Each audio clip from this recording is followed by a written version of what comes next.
Unidad 2, conceptos básicos del cálculo íntegro diferencial, conceptos de derivada, concepto de integral, herramientas básicas. La recta tangente es igual a la recta secante cuando el límite, cuando h tiende a 0 de f de c más h menos f de c sobre h. Ahí está la recta secante. Vamos a ver, por definición la recta secante es una línea que corta una curva en dos puntos.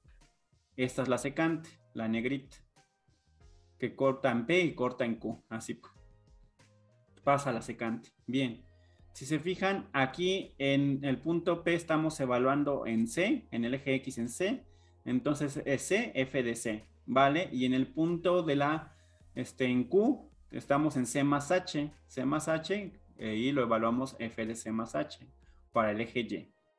Cuando ese H se hace muy pequeñito o tiende a 0, esa recta secante que está cortando a la curva en dos puntos se vuelve en la recta tangente, colapsa hacia una recta tangente. Una recta tangente es aquella que solamente toca a una curva en un punto. Entonces, cuando esa recta, si hago yo más chiquito ese H, pues me voy a acercar más acá, y esta recta, en vez de ser la secante, pues si yo la trazo, va a ser más o menos así. Se va a ir haciendo más acá, se va a ir inclinando, ¿vale? Ahí se están dando cuenta de la teoría de límites y cómo una secante se convierte en una recta tangente. Vamos a seguir con el concepto de la derivada. Ahora sí, matemáticamente es, primero la velocidad instantánea es igual al límite de la velocidad promedio cuando h tiende a 0, que está dado por f de c más h menos f de c sobre h. Siempre y cuando que ese límite exista y no sea infinito o menos infinito. Es decir, para que una función sea derivable, tiene que existir ese límite. Y ese límite no tiene que ser infinito o menos infinito. Hay funciones que no son derivables en un punto, como las funciones con saltos. Esas no son derivables en un punto. O las funciones que hacen esto, funciones triangulares y cuadráticas que hacen así. Acá no es derivable en este punto donde hace el cambio repentino. ¿Por qué? Porque no sabríamos qué pendiente tomar, si es una función continua que creciente o una función continua decreciente. Aunque es una función continua, aquí el problema está acá, en este punto. ¿Vale? Ahí no es derivable.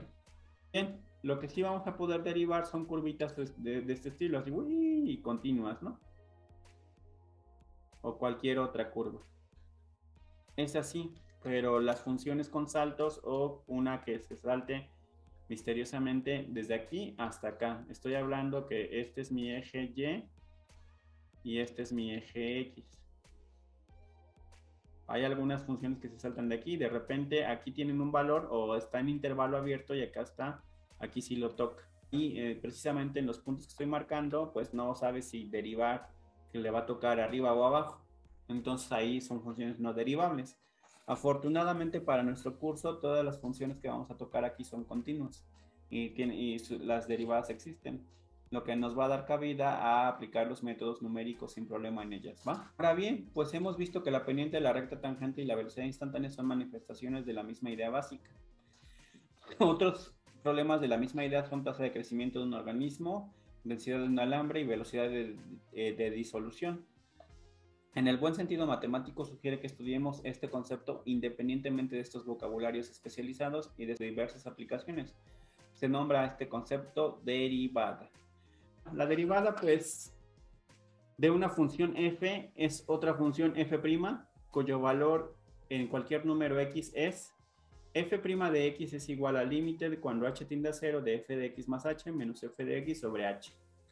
Y aquí tenemos la notación de Leibniz, que es otra notación que vamos a estar recurriendo. ¿Por qué? Porque algebraicamente es más sencilla de ver, ¿vale? Porque nosotros cuando usemos la formulación en series de Taylor para deducir las diferencias finitas, vamos a usar esta definición, ¿no? Esta notación, porque nos va a ser más práctica verlo.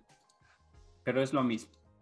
Por último, el concepto, la interpretación gráfica, podemos proporciona pendiente la recta tangente.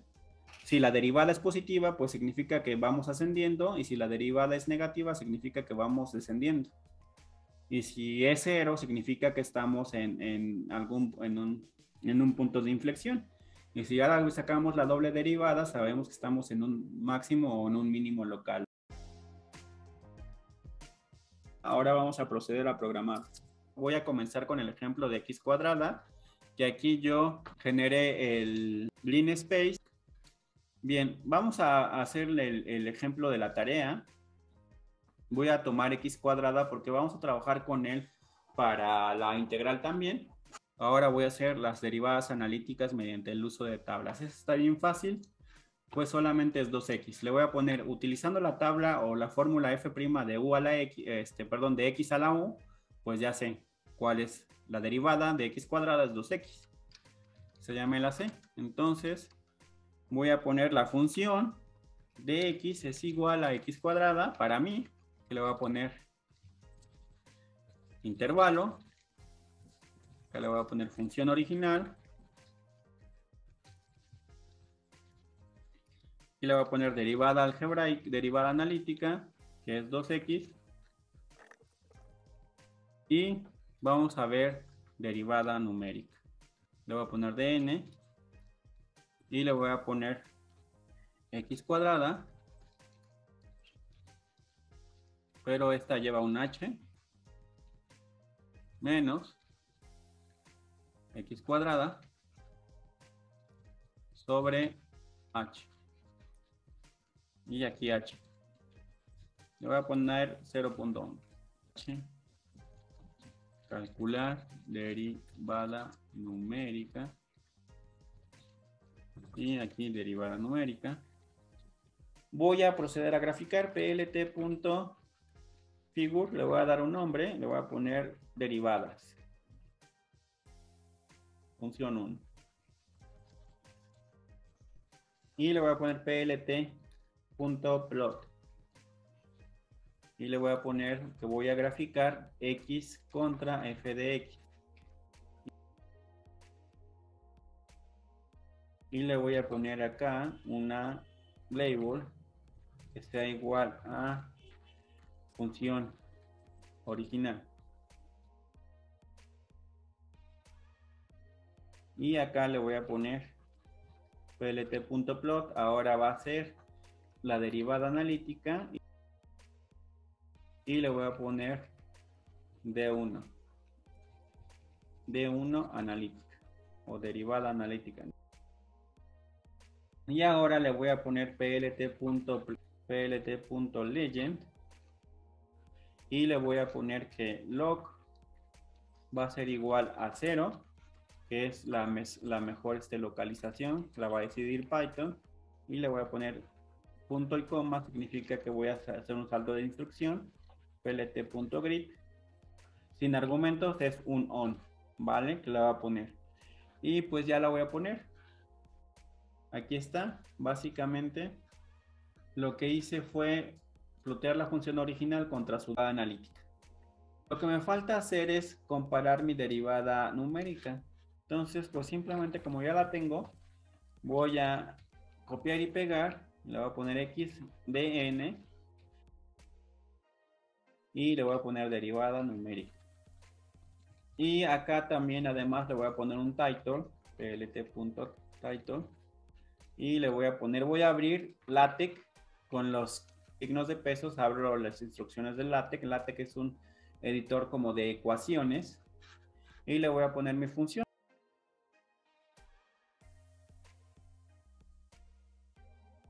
Entonces esta instrucción, ese título, le voy a decir que escriba la fórmula de f de x es igual a f de x cuadrada. Y pues le voy a dar un poquito de más formato a mi figurita, plt.xlabel.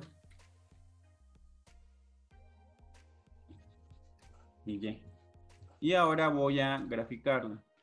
Ahora me falta esto, elegir el mejor h que convenga para que la derivada no colapse y se acerque a la derivada exacta. Ese h va ligado con el cálculo del error relativo de la integral y la derivada numérica. ¿Vale? Estas preguntas va ligada, porque para elegir el mejor h tengo que calcular el error relativo. Entonces, lo que yo voy a hacer es crear una variable de error relativo que va a ser igual a pues mi derivada algebraica menos mi derivada numérica entre la derivada analítica, ¿no? Y todo eso por 100. Va a ser porcentual, error relativo porcentual. Y lo corro y me dice que pues, hay un error porque dice que hay una división por 0. Chin. Ah, sí, porque estoy en intervalo cerrado.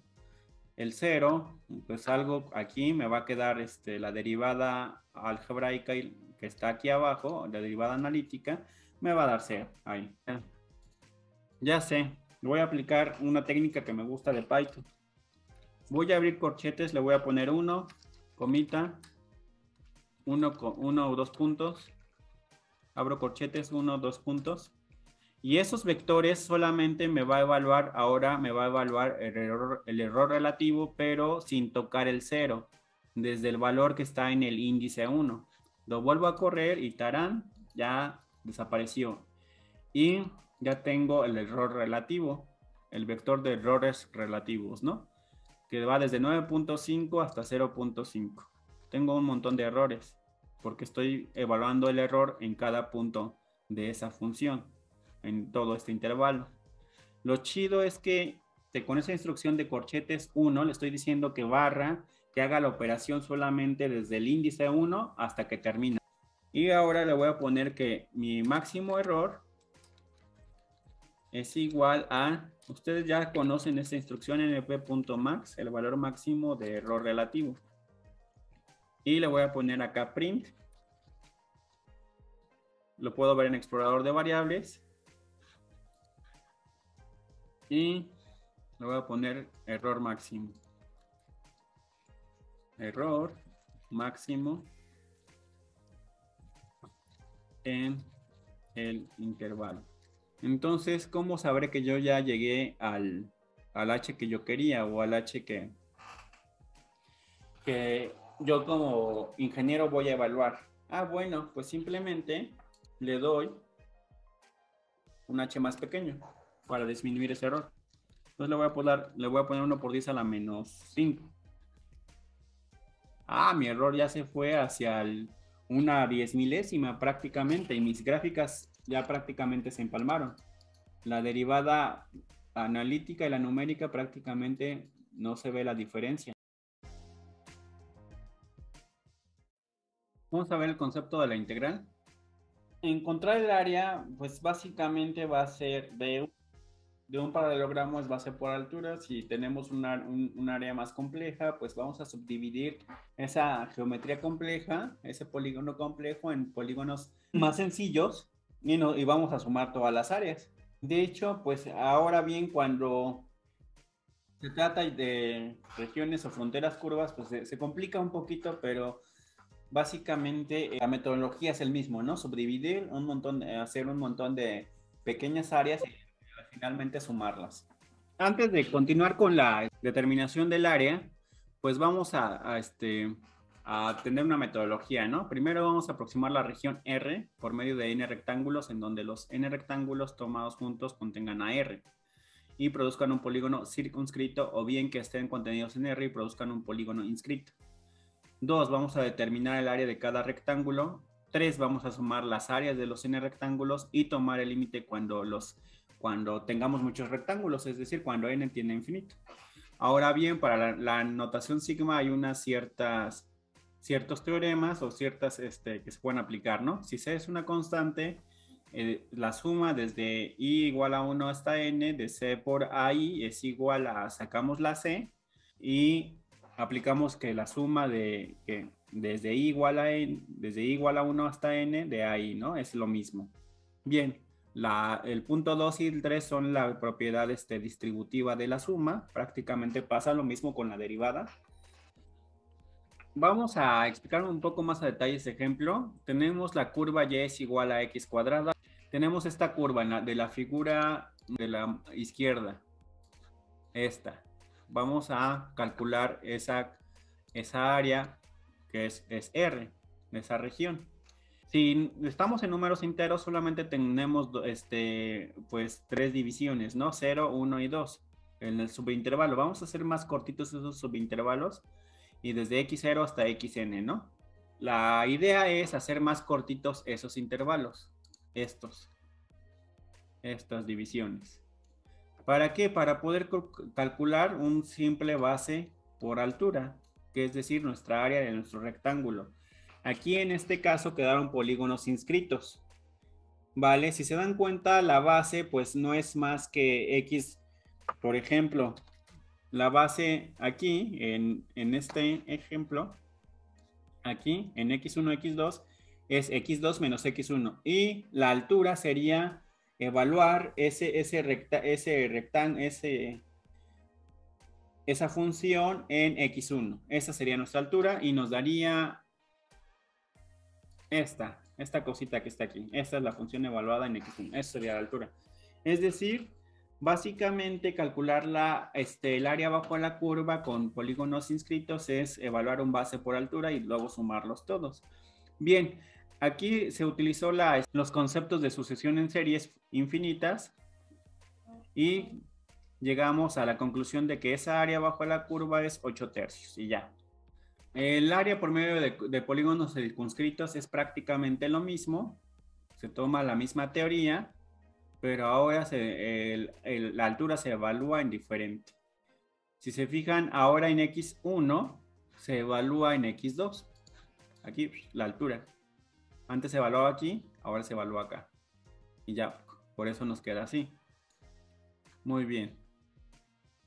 Y ahora, pero pues tenemos el mismo problema, ¿no? Lo que les faltaba a ella, en el ejemplo anterior con los inscritos, les sobra los circunscritos. No es lo mismo, cabe aclarar que no es lo mismo, no es lo que le falta a uno, le sobra al otro, pero aquí se ve claramente que nos sobra pues esta cosa, esta cosa, esta cosa, esta cosa y esta cosa. Y se llega casi a la misma fórmula de sucesión en series. Pero aquí están sumando estos términos y allá estaban restando. Pero para el caso que cuando n tiene infinito, pues queda lo mismo, 8 tercios. Ahora vamos a hacerlo ya, vamos a dar una definición formal con las sumas de Riemann. Bien, aquí está el ejemplo. Básicamente nos está diciendo que vamos a hacer el desde A hasta B, lo vamos a dividir en un subintervalo y que las deltas o particiones no necesariamente tienen que ser del mismo tamaño. Aquí esta delta es diferente que delta de x2, que es diferente de delta de x3, etcétera, ¿no? Y x1, x2 es donde vamos a calcular esa altura para que nos disminuya un poco el error. Ya ven que en las circunscritos e inscritos nos sobraba o nos faltaba. Entonces aquí vamos a hacerlo con un poquito más de conciencia. ¿Lo podemos programar? Sí. ¿Vale la pena? No. ¿Por qué? Porque podemos evaluar este límite cuando hacer el número de particiones infinitas y que sean las particiones tan pequeñas que ya no nos sobre o nos falte algo. Entonces, ¿lo podemos programar? Sí. ¿Vale la pena? No. Bien, solamente es para introducir el concepto de la suma de Riemann. Y ese punto muestra se refiere a X promedio, ¿no? Por eso tiene una rayita encima. La suma de Riemann es RP, que es igual a la suma desde I igual a 1 hasta N de f de x y, así, o de f de x muestra por delta de x. Es básicamente esto. Y se ilustra como les comentaba. Aquí está tomado en nuestra x y 1, promedio 1, x promedio 2, etcétera, ¿no? Y vean que no necesariamente x0 hasta x1, esas delta de x son iguales. Vamos a formalizar la suma de Riemann y vamos a hacer la descripción de la integral definida. La integral definida. Ahora se define la norma euclidiana de P, que denota la longitud del subintervalo más largo de la partición P. Y por definición sea f una función que está definida en el intervalo cerrado AB y es igual a el límite de la norma euclidiana. Cuando el límite de la norma euclidiana de la partición más larga tiende a 0, es igual a la suma desde i igual a 1 hasta n por f de x muestra por delta de x. ¿Qué significa eso? Vamos a sumar todos los rectangulitos, tomando en cuenta que nuestra partición más larga va a tender a 0, es decir, vamos a tener infinidad de particiones. Y está el cálculo integral y diferencial están ligados a través del teorema fundamental del cálculo, pero también por el teorema la teoría de límites. Si ese límite existe, decimos que f es integrable en AB. Y además, o integral definida o de Riemann está dada por, y ya aquí tenemos la integral definida, ¿no? O de Riemann. Es la misma definición, pero ya le ponemos el símbolo de integral desde A hasta B de f de x diferencial de x. El teorema fundamental del cálculo nos dice que si tenemos una función g de x que es igual a una integral desde A hasta x de f de t, de diferencial de t, es decir, si se fijan, aquí estamos diferenciando con respecto a t, pero vamos a evaluar los límites, el límite superior en x. Entonces, finalmente, esa integral, si yo hago la integral como sea y la evalúo, nos va a quedar una f de x. Entonces, nos surge la pregunta, ¿cuál es la derivada de g? Entonces, la derivada de g de x, que ya está con prima, es igual a la velocidad, es igual a una función en x. Que en otras palabras va a ser d, ya con la notación de Leibniz, d en g de x es igual a la derivada de todo esto,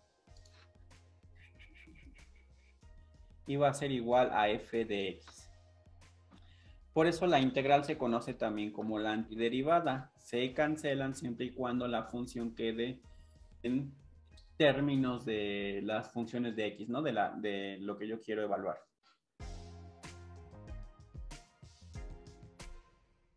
Ahora voy a tomar el intervalo igual de menos 10 a 10, ¿por qué no? Entonces, es más, esta a y esta b la voy a mover junto con mi derivada. La voy a mover desde menos 10 a 10. Y acá le voy a poner que va a ir desde a hasta b. Y voy a borrar esto, el in space. Y n part, igual lo voy a subir allá. Primero voy a comenzar en 20. Y acá le voy a poner n part. Estoy haciendo que mi código de la integral y de la diferencial vayan ligados. Entonces ya con eso me ahorro la fatiga de este in space y ya. Es solamente cálculo de la integral.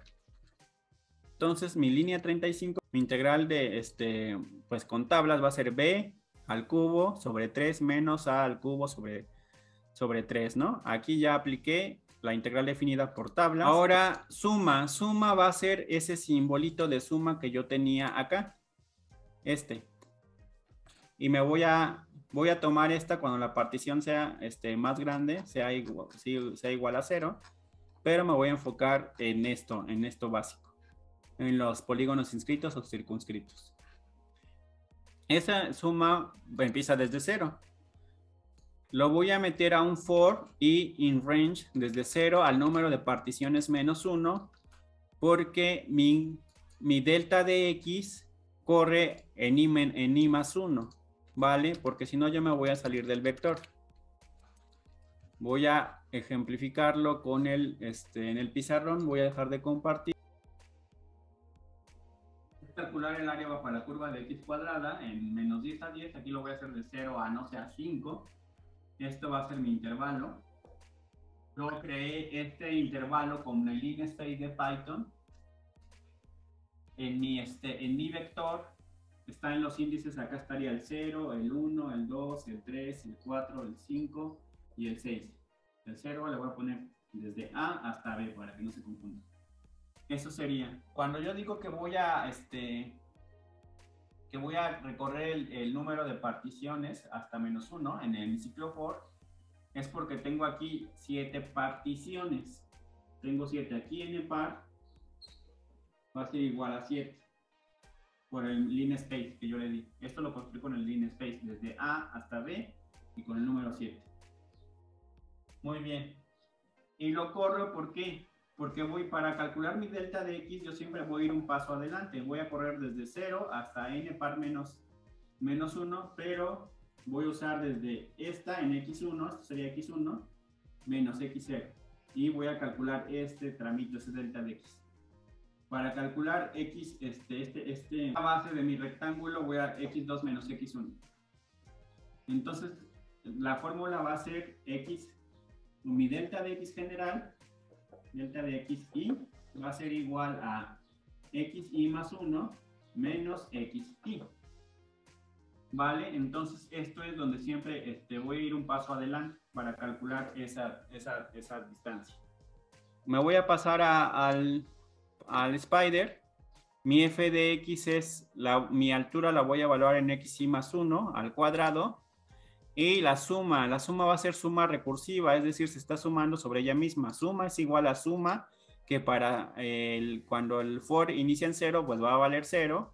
Y simplemente va a ser la altura por la base. ¿No? Como estaba aquí, la altura, acá, por la base. No se preocupen, como nos enseñaron desde la primaria, que el orden de los factores no altera el producto, también puede ser base por altura, da igual. En un producto escalar, pues el producto escalar, de hecho, es conmutativo. Ya aquí, con esto, hasta la 43 yo puedo calcular la suma perfectamente. La 44, 45 y 46 es para graficar. Vamos a ver cómo se grafica. X, Y y S significan las coordenadas. Yo necesito 4 coordenadas para cerrar mi rectángulo y poderlo graficar. plt.fill es rellenar o llenar. Va a rellenar ese rectangulito que está definido por esas coordenadas, tanto en X como en Y. Para que no se me encimen, voy a crear otro elemento figure que se llama integral de la función 1. Y acá pues voy a graficar la función. Aquí es f de x.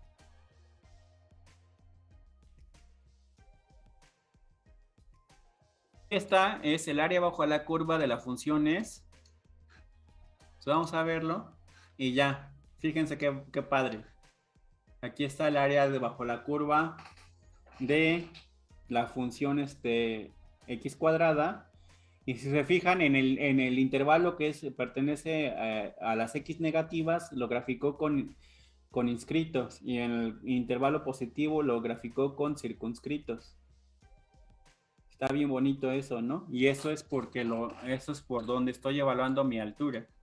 La definición de la integral o de la integral de Riemann me dice que voy a hacer cuando la partición más larga, la norma euclidiana de la partición más larga tienda a 0.